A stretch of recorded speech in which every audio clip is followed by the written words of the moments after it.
suis aide-soignante depuis à peu près 10 ans. J'ai commencé en faisant des petits boulots à droite à gauche dans les maisons de retraite. Et après, ce qui m'a donné envie de faire passer le concours d'aide-soignante. Donc j'ai tout de suite été prise et j'ai fait donc ma formation. Après ça, j'ai travaillé de nuit tout de suite dans un établissement pour personnes handicapées. J'ai toujours aimé travailler avec les personnes handicapées ou les personnes âgées. Je trouve que leur maintien de l'autonomie et les faire garder leur capacité le plus longtemps possible, c'est super agréable. Enfin, en tout cas pour moi, ça m'apporte beaucoup de satisfaction. C'est vrai qu'avec les personnes âgées, j'aime beaucoup travailler parce qu'on apprend beaucoup, on découvre beaucoup de choses et ça c'est génial. Souvent j'ai rencontré des personnes âgées à qui on ne parlait pas. Et quand on s'intéressait un peu à eux, parce que le service était un peu moins lourd, ou on découvrait des personnes formidables qui avaient fait des choses incroyables, qui avaient voyagé, puis ils arrivent à vous faire découvrir des choses juste en écoutant leurs histoires, et ça c'est génial. Ça me fait penser beaucoup à ma grand-mère aussi, parce que j'ai une grand-mère qui racontait beaucoup de choses. On s'asseyait autour de ses genoux pour qu'elle nous raconte des histoires, et c'est pour ça que j'aime beaucoup travailler avec les personnes âgées. Oui, il y a 2 ans, il y a eu un incendie, et du coup j'ai sorti du foyer 11 résidents polyhandicapés. Donc il y en avait quelques-uns qui marchaient, mais d'autres étaient en fauteuil roulant. J'ai dû les porter à bout de bras. J'ai réussi à les sortir. Et franchement, une grosse montée d'adrénaline pour que je puisse le faire, parce que des fois quand je les soulève, je me dis mais comment j'ai fait ce soir-là? Et ça change pas en fait. On est toujours un pour un veilleur en fait. Ça changera pas. On sera toujours un veilleur parce que il n'y a pas assez de moyens pour qu'il y en ait 2 par établissement.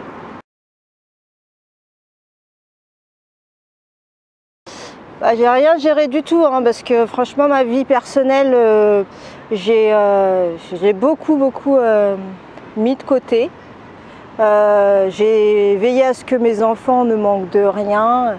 C'est vrai que forcément ma vie de couple en a pris beaucoup, elle a pris un coup, mais après je pense que quand mon mari m'a connue, il m'a connue comme ça, que j'ai toujours tout donné dans mon boulot. Il m'a beaucoup soutenue quand j'ai voulu faire la formation. Et je pense que malgré tout, il est content de ce que je peux apporter aux autres.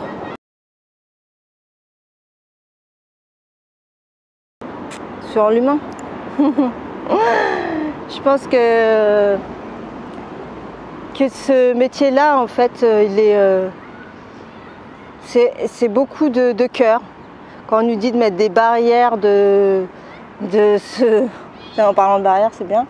Mais j'ai dit, de mettre de la distance, je pense que c'est très compliqué. Pour moi, c'est compliqué parce que forcément, tôt ou tard, on rentre dans l'affect. Quand c'est dans un service où c'est des gens qui rentrent et qui sortent, on n'a pas le temps de mettre de l'affect. Mais quand c'est des services lourds où la personne elle va rester 10 mois ou 1 an ou même 2 ans, 3 ans, forcément on finit par s'attacher. On passe plus de temps au travail que chez nous. Quand on fait des 12 heures par jour. J'ai travaillé en clinique où on faisait 7h, 19h. Et des fois, on nous demandait de faire une heure sup et de rester jusqu'à 20h.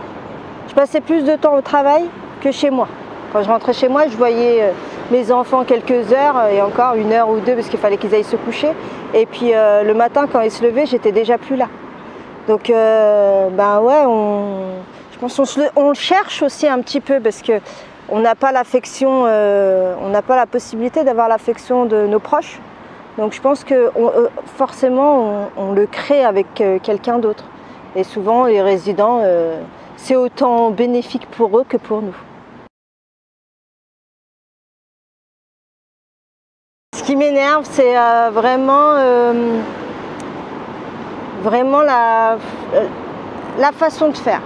Disons que quand un chef de service ou une directrice nous dit comment faire notre boulot alors qu'on fait du mieux qu'on peut avec ce qu'on a, avec ce qu'on peut nous donner, avec les moyens matériaux, les moyens humains qu'on a, je me dis qu'elle a déjà de la chance qu'on arrive à le faire.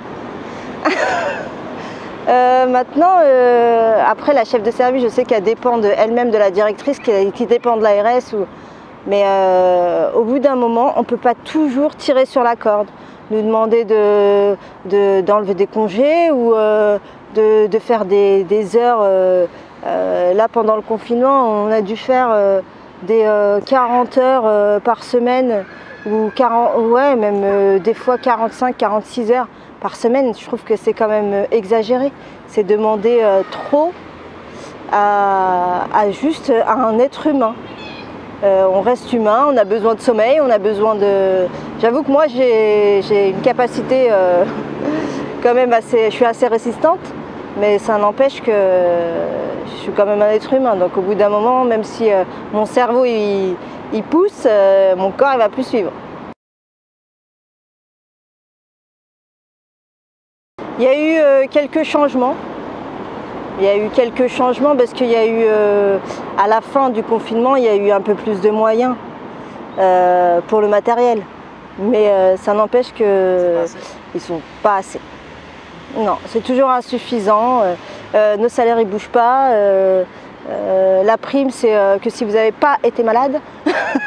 Alors ça, c'est un petit peu spécial. Donc ouais, non. En fait, ce qui manque, c'est vraiment de l'estime du soignant. C'est ce qui manque. Faut remettre les choses à leur place. Les soignants, on n'est pas des héros. On veut juste faire notre travail correctement. On a carrément l'impression d'être un phénomène de mode. C'est pas comme ça qu'on va avancer. Les soignants, ça fait des années qui crient dans les rues. Quand il y a des grèves, il faut descendre en fait. Il faut y aller et vraiment les soutenir. Nous, ce qu'on veut, c'est vraiment du soutien. Que les choses changent, que les mentalités changent. Tôt ou tard, tout le monde a besoin d'être soigné. Chacun va avoir un parent qui va devoir mettre en maison de retraite. Donc tout le monde est concerné. Donc je ne comprends pas qu'on y mette aussi peu de moyens. Moi, je pense que ma force, elle vient du fait que j'adore mon métier. Vraiment, c'est vraiment un truc que je kiffe. J'aime aider les autres et j'aime m'occuper des soignants, j'aime leur sourire. Vraiment, c'est un truc que j'aime.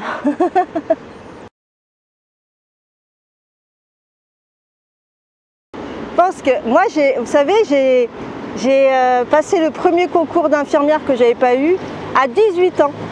Et aujourd'hui, j'ai repassé mon concours et du coup, j'ai été prise pour l'année prochaine. J'en ai 36, donc 18 ans après. Je pense que quand on a un rêve, il ne faut pas le lâcher. Il ne faut pas le lâcher, il faut aller jusqu'au bout.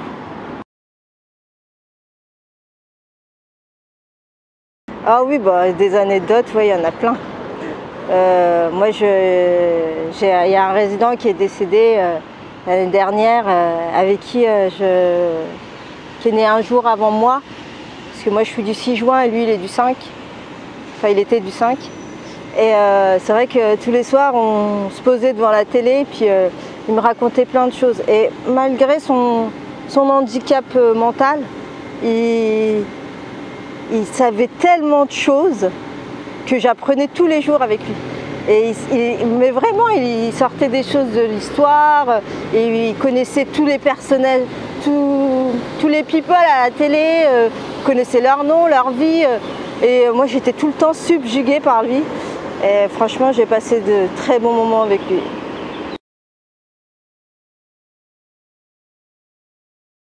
Je pense que, en fait, je ne voudrais pas remercier une personne en particulier. Je voudrais vraiment remercier toutes les personnes qui sont passées dans ma vie.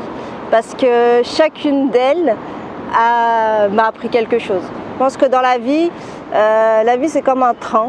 En fait, on est des passagers et il y en a qui finissent la course avec vous et d'autres qui passent, mais qui apportent toujours quelque chose. Un enseignement, c'est toujours un enseignement ou quoi que ce soit. Je voudrais en fait évoquer un thème, c'est aujourd'hui je travaille aussi à la protection de l'enfance et je pense que c'est aussi un milieu qui est vraiment mal desservi. Que pendant le Covid, on a parlé beaucoup des soignants et moi j'ai la chance de connaître les deux et être soignante et être éducatrice et je pense que les éducateurs on les a pas assez mis en valeur. Alors qu'eux, ils ont récupéré les enfants qui n'ont pas été à l'école, donc qui ont été confinés avec eux.